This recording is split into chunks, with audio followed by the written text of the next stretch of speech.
ഈ പ്രവചനത്തിലെ വാക്കുകൾ വായിക്കുന്നവരും കേൾക്കുന്നവരും ഇതിൽ എഴുതപ്പെട്ടിരിക്കുന്നത് പാലിക്കുന്നവരും അനുഗ്രഹീതർ. വെളിപാട് 1:3.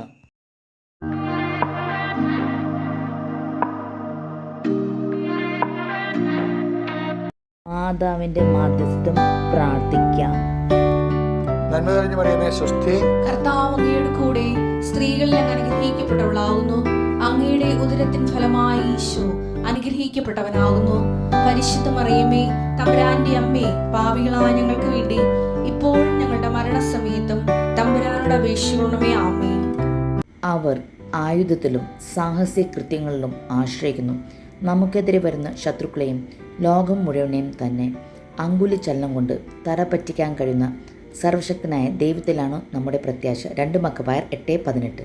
നമ്മുടെ ശത്രു ആരുമായിക്കൊള്ളട്ടെ, ഈ വചനം 7 പ്രാവശ്യം 7 ദിവസം എത്തിച്ച് പ്രാർത്ഥിക്കുക. എക്സാം ആയിരിക്കാം, ജോലിയായിരിക്കാം, വിവാഹമായിരിക്കാം, തടസ്സം മാറിപ്പോവും. ദൈവം നിങ്ങളെ അനുഗ്രഹിക്കട്ടെ. എൻ്റെ കർത്താവേ, അങ്ങയുടെ മക്കളെ നീ ആശീർവദിക്കണമെന്ന് പ്രാർത്ഥിക്കുന്നു. കർത്താവേ, നിൻ്റെ വീണ്ടെടുപ്പിൻ്റെ ഫലമാണ് ഞങ്ങൾ.